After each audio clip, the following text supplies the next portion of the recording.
Businessman Opinion.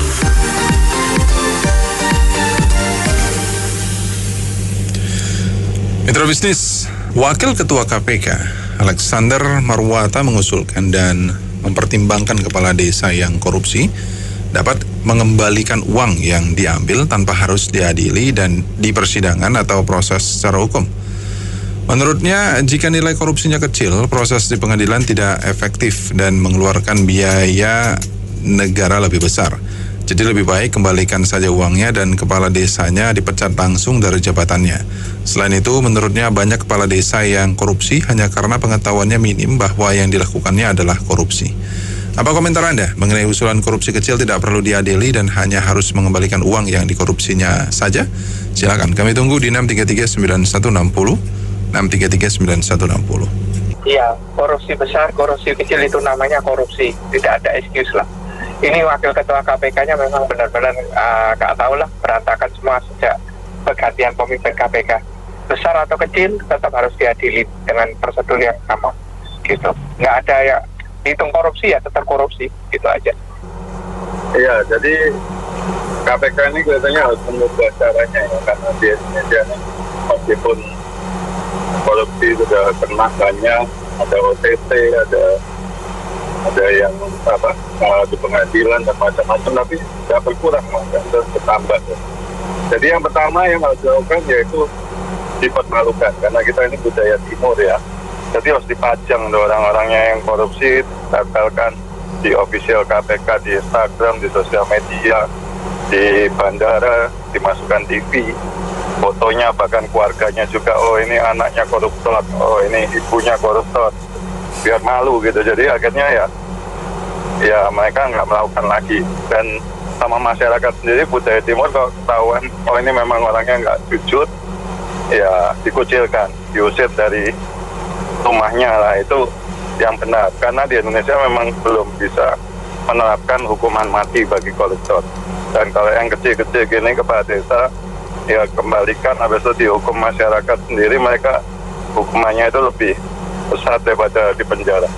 Saya setuju, dipermalukan melalui jejak digital, semuanya kelihatan. KPK harus lebih aktif dan itu biayanya nggak mahal. Terima kasih. Menurut saya usulnya bagus ya, di mantan wakil ketua KPK ya.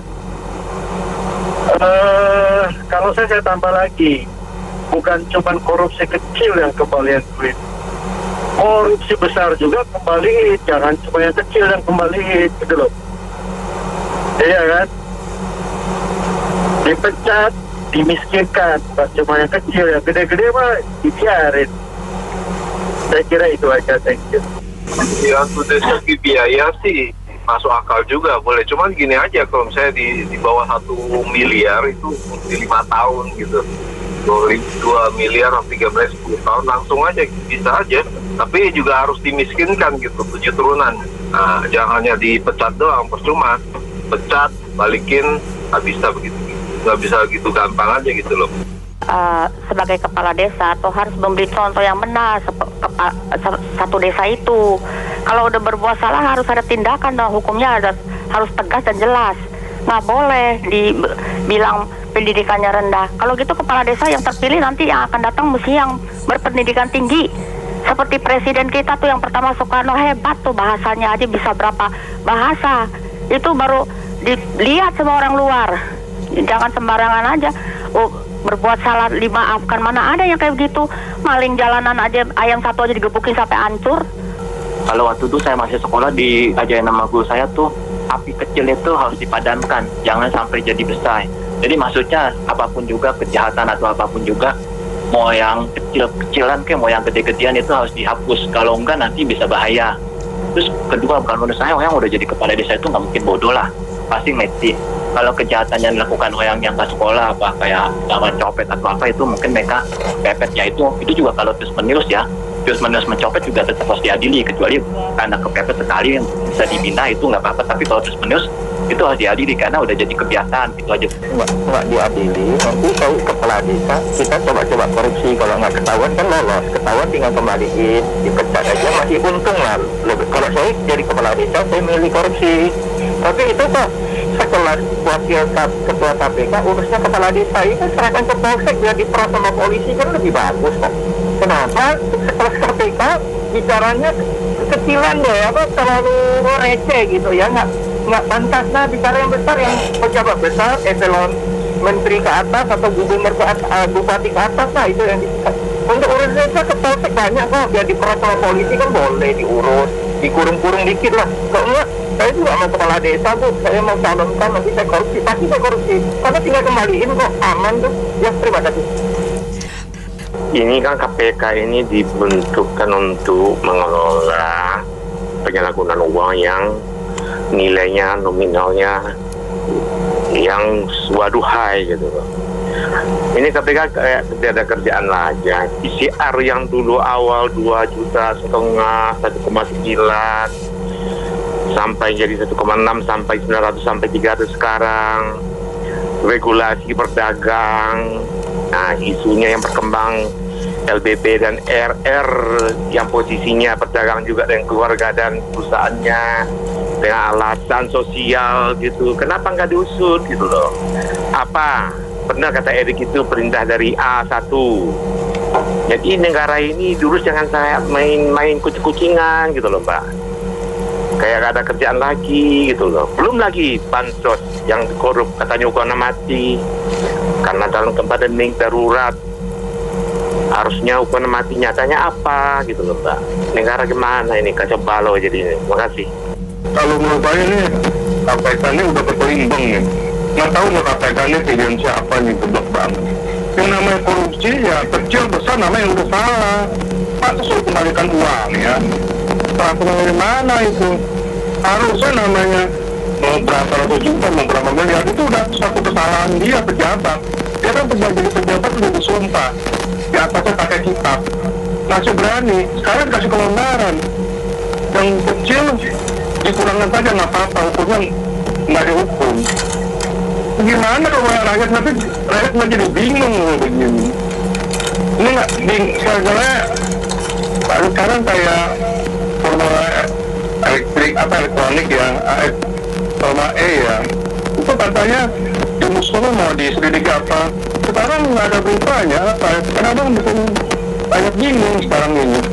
Ya, ukuran besar dan kecilnya itu relatif ya.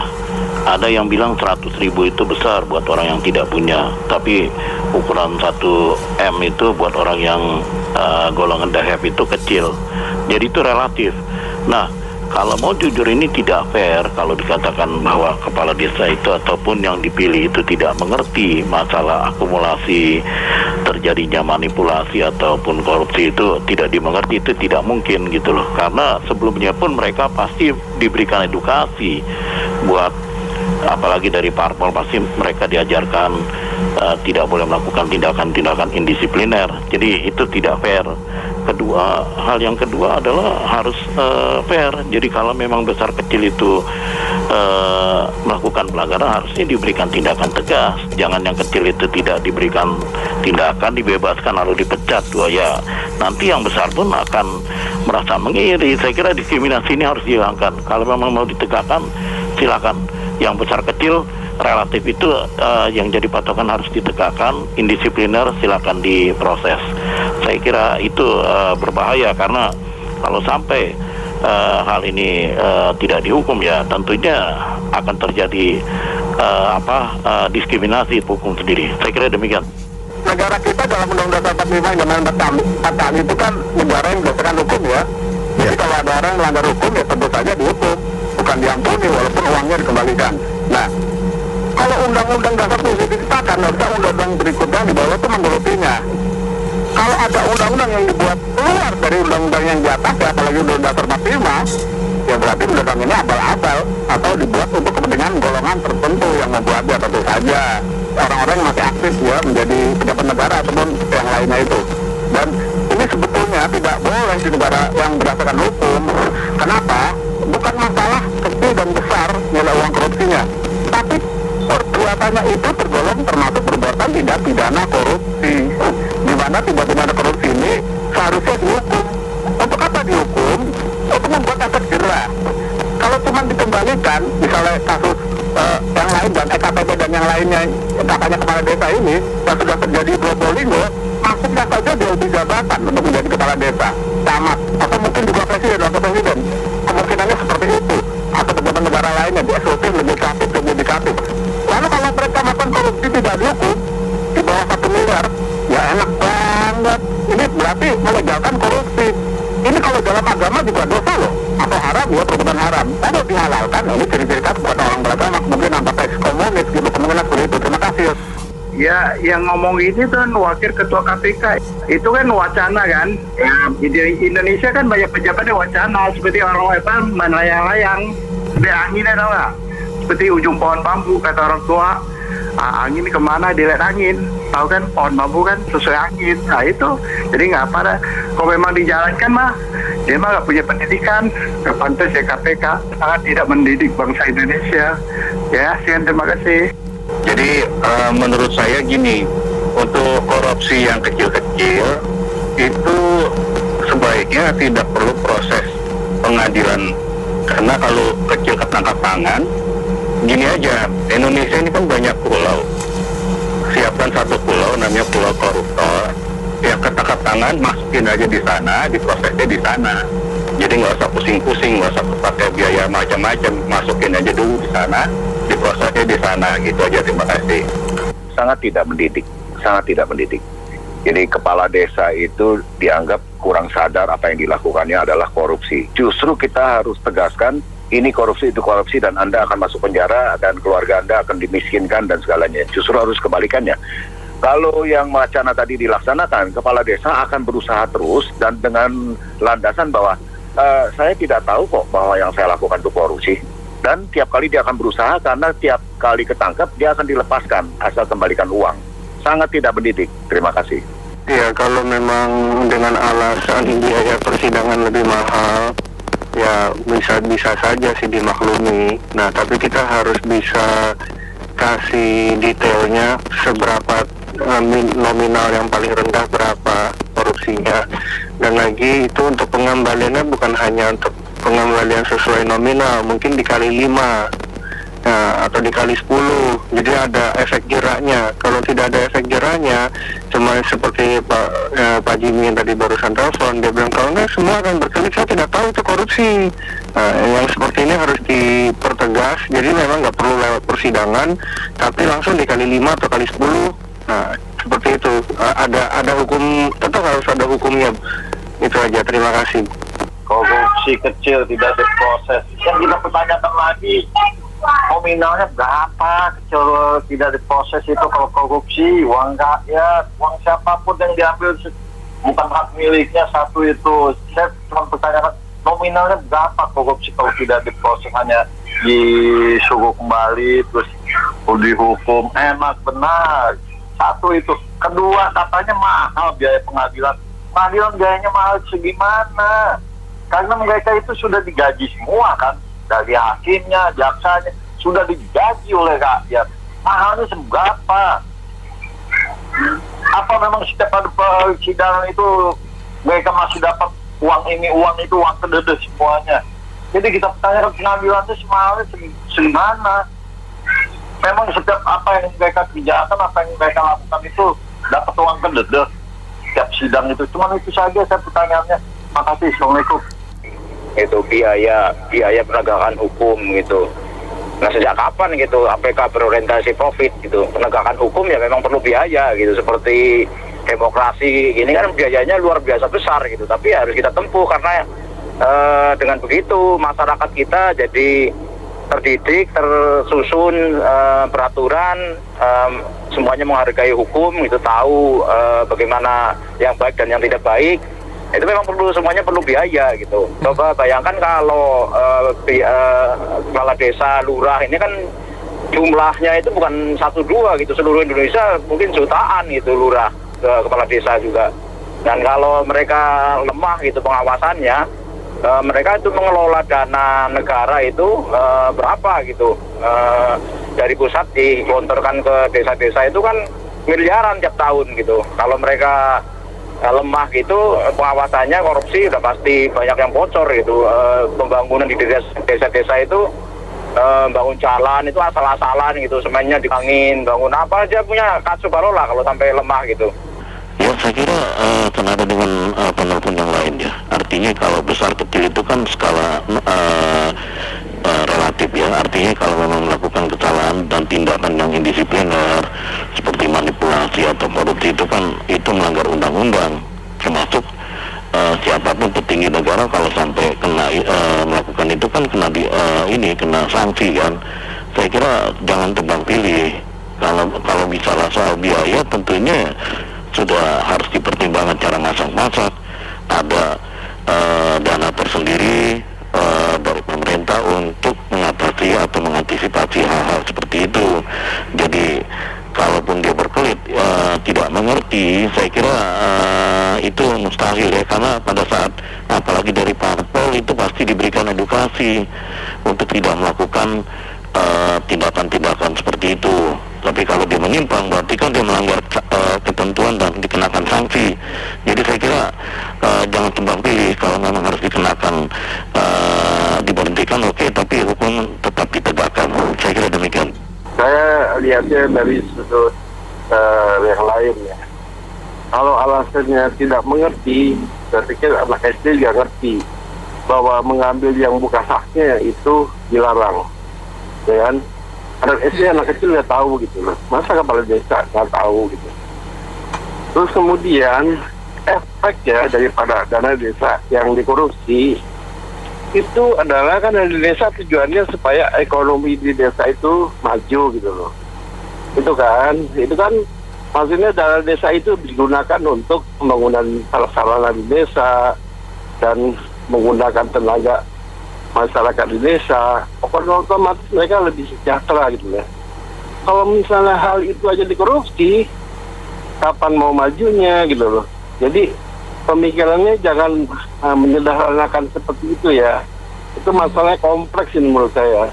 Jadi difungsikan aja aparat-aparat yang ada di desa sekarang, di tingkat kecamatan, tingkat kelurahan. Itu fungsinya apa sekarang mereka? Kan ada inspektorat, ada apa gitu kan. Menurut saya seperti itu ya, jangan menyederhanakan masalah gitu loh. Itu gampang ngomong kerja itu namanya. Terima kasih.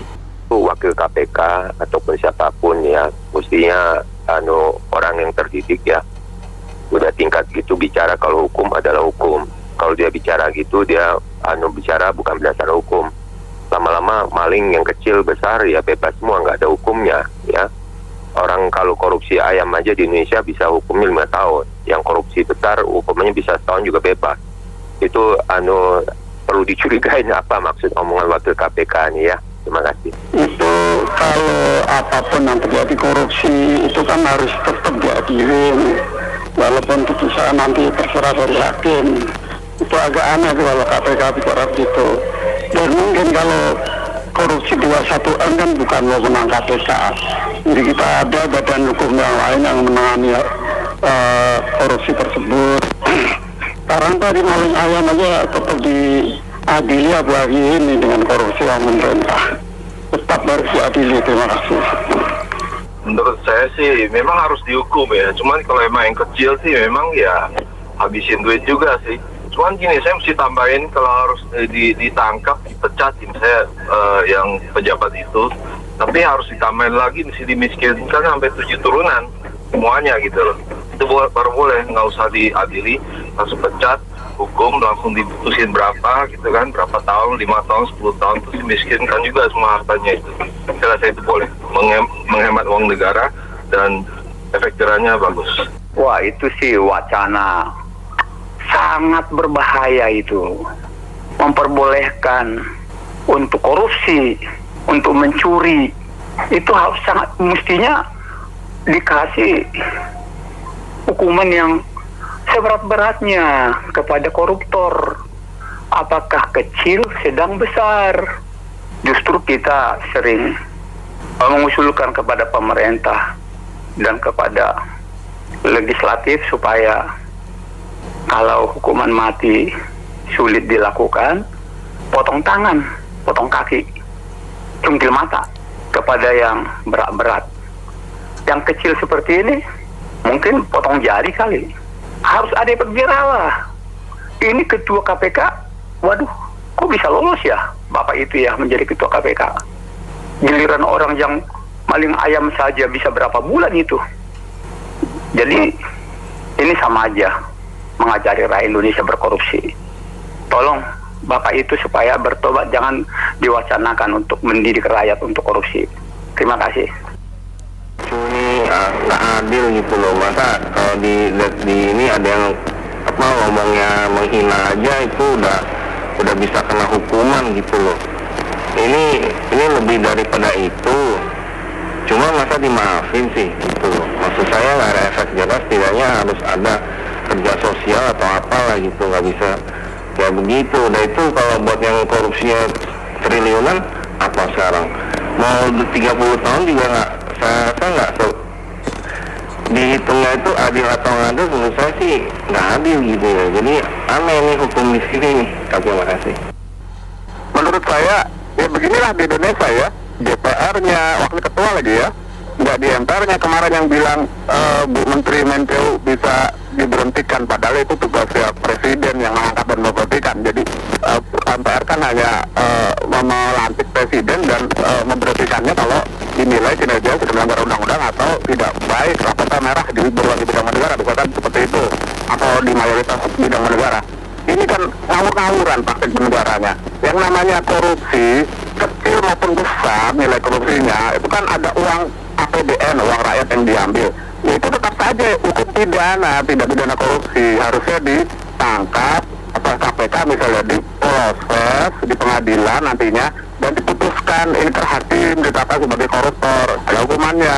Ya walaupun di Indonesia hukumannya ringan, biasanya masih plus dapat amnesti atau tebang pilih ya, pilih kasih, yang dibedakan dengan orang miskin yang maling-maling ayam lah, maling jemuran gitu ya, lebih berat kadang hukumannya. Ini tetap harus ditegakkan biar menimbulkan efek jerah. Jadi ya peduli berapa nilai korupsinya pun harus tetap ditegakkan hukumnya yang seadil-adilnya, tidak tebang pilih, tidak pilih kasih atau tajam ke segala arah. Jangan tajamnya hanya ke kalangan dan bawah saja, angkat tapi tumbuh ke lantai dan atas. Iya, kalau menurut saya sih agak-agak aneh ya KPK. Maksudnya mungkin dia mau ngikutin restoratif justice yang dilakukan sama kejaksaan atau kepolisian ya, tapi kan itu beda kasus ya. Maksudnya restoratif justice yang sekarang dilakukan itu mungkin tentang undang-undang ITE. Nah, ini kan korupsi kan sudah mengambil uang mau berapapun juga ya tetap aja ya. Kalau menurut saya sih nggak bisa untuk sekedar ngembaliin gitu, kalau nggak ya semua orang pasti akan korupsi. Dan juga yang masalahnya lagi adalah kecilnya itu seberapa. Kalau misalnya kecil 1 miliar dianggap kecil ya gila juga ya.